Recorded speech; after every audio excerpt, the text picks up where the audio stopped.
Hello and welcome everybody. I am doing a video today on the Tartarian architecture and all the incredible old world architecture I see around London all the time.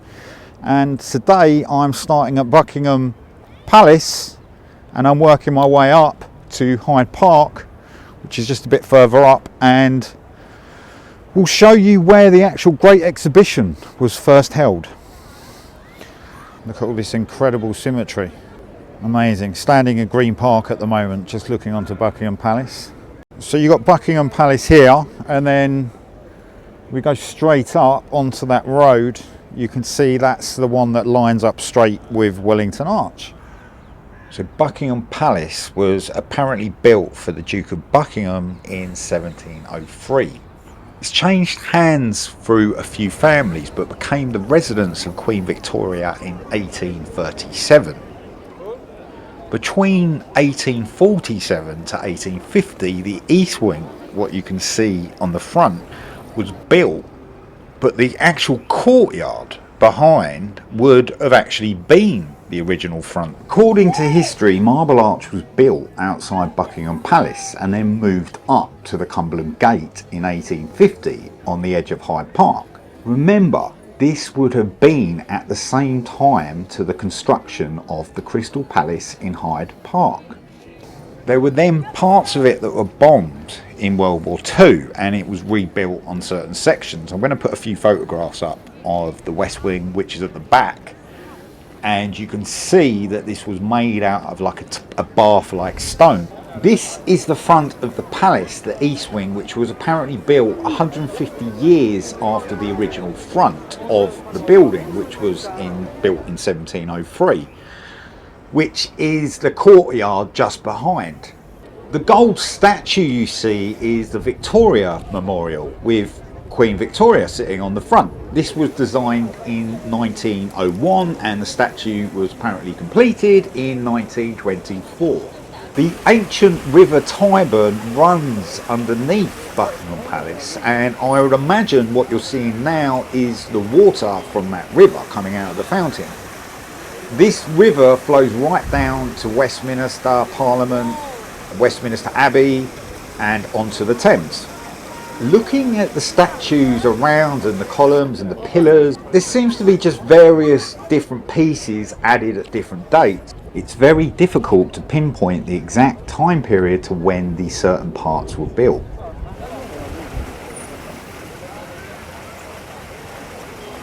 Unbelievably, they are actually building flats next to Buckingham Palace, which is quite unbelievable really.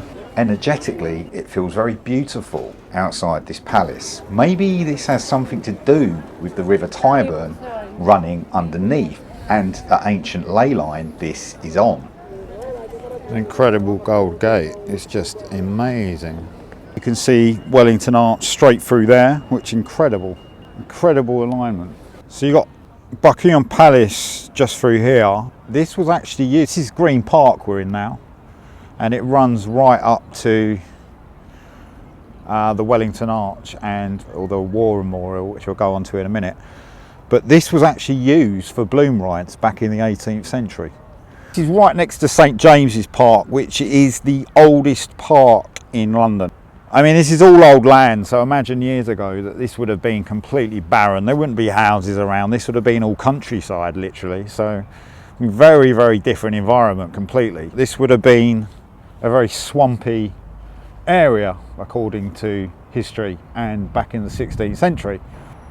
Looking deeper into the history of this park, I found there was a building called the Temple of Peace, and apparently built for this firework display they had in 1749. And then during this firework display, it then caught alight and burnt down. But there is a lot more to this park that isn't talked about. There was another firework display in 1814. And this was in a building that was called the Temple of Concord. Now, this building could actually rotate apparently. So I don't know if you know about any rotating buildings, but I have never actually, in the Western world anyway, heard of old buildings like that. But in ancient India, there are some theories that some of these ancient temples could actually turn and sometimes even levitate and move location.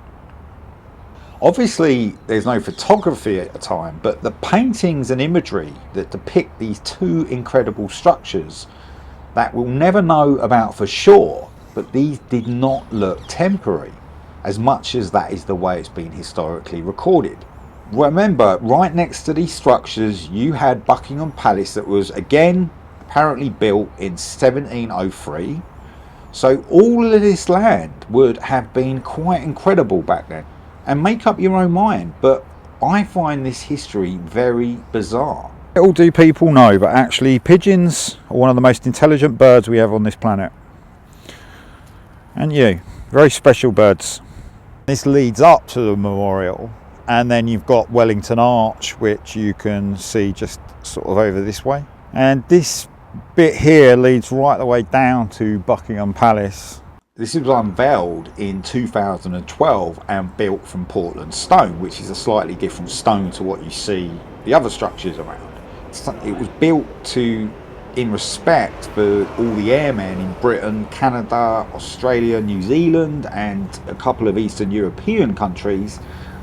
The name you see, Per Ardua ad Astra, this translates through struggles to the stars. So this memorial was built for over 55,000 airmen. Apparently 55,000 airmen. Wow. Were these buildings here for a very, very long time before? Are we actually looking at what a white city was? That is leading straight down towards Buckingham Palace. And you can see that this leads straight up onto Wellington Arch. Wellington Arch connects to Hyde Park corner and then into Hyde Park. It's made into a stone relic. Was that once have an aerial on it? Maybe.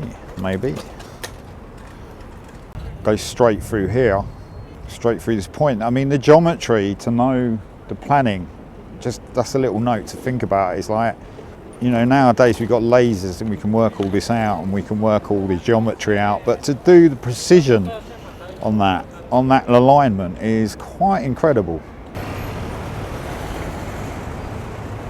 So you've got the Wellington Arch here, which is known as the Constitution Arch, and this is in Green Park. It's Grade 1 listed building. Apparently built and construction was between 1826 to 1830.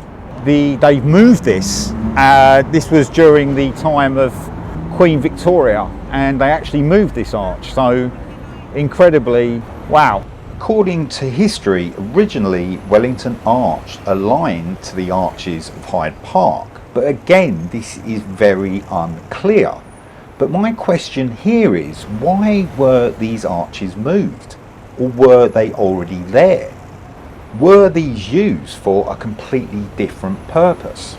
Now, this is just a theory, but did these arches act like magnets and used as a type of generator to harness this telluric energy? And that's very interesting because it's on a very interesting ley line, and Buckingham Palace is very close to Parliament as well, Westminster Abbey. So that is intriguing, and you can see that it links up over here, and I'm just sitting here to the Hyde Park corner. So there is a major ley line through this spot, and it's always used as a place for meeting. People congregate together, so it's a very big tourist spot in London. Absolutely incredible. You can imagine all this beautiful architecture and just walking around it, and how inspiring it is, how amazing. And you can see around here how they built all the war memorial all around it, and you can see these great looking sculptures built 50 years ago, 70 years ago. And you know, considering that was built 100 years prior to that, you would think that could be built maybe a little bit better. But you can see all these beautiful ornate buildings all around here as well. And this is an incredible area. This is Hyde Park, where the 1851 Great Exhibition was held. And we're going to take a little look round and look at some of the monuments and relics that are left over. You know, nobody would just build a structure temporary like this and leave it. So you've got Buckingham Palace, which is very near to here, and that leads up into Wellington Arch, and then you see it comes through into these arches. It seems that the World Fair was held in this park, and then all the bits kind of excavated and put all around London. So this is where the Great Exhibition of the Works of Industry of All Nations, also known as the Great Exhibition or the Crystal Palace Exhibition, which was a World's Fair held in 1851. Now, it is possible from the historic records that this was built, just about possible, but there are a few flaws to the story, one of which is the way the glass was produced in Birmingham, because this was a whole glass structure, but they apparently built all these glass panes in Birmingham and then moved them to London. Now, that's a huge amount of work considering the size of this building, but when you do the sums to the number of panes of glass and how much it actually required, it will bring up quite a few questions, because it would be a huge transportation process to get that down to London. Birmingham is about 150 miles north of London. And what's even more bizarre, this was apparently a temporary structure built just for the Great Exhibition. The exhibition had over 6 million visitors, which was a third of the population of Britain at the time. Now, for something of such a turning point in history, and with the photography in the early stages, you would think that there would be some photos of this incredible structure, which I believe it was one of the biggest buildings at the time. And I can't seem to find any construction photographs, only drawings, and there would have been a huge workforce, task force of people to get this complete. Now, make up your own mind, but it's something that's just not quite right about this. And I believe this to be one of the actual original pieces, which is, I don't know too much about the history, but it's absolutely incredible. Looks like it was an actual gift to the Duke of Wellington, to Arthur. Yeah, and you see a lot of these around the Paris World Fairs as well. Now, the amount of construction in this area before the Crystal Palace exhibition in Hyde Park would have been immense. And we only have to look at the skill of these buildings and the design and question, why do we not have this level of building in today's age? Was this part of the old world or Tartarian architecture and just reconfigured to fit the industrial age? So thank you everybody, I hope you enjoyed this episode. The Great Exhibition was an absolutely fascinating time. So many people think that it was built in Crystal Palace in Sydenham Hill, when the truth is it was actually moved from Hyde Park to that area, which I find completely crazy, but you make up your own mind. But for now, that's a bye for me.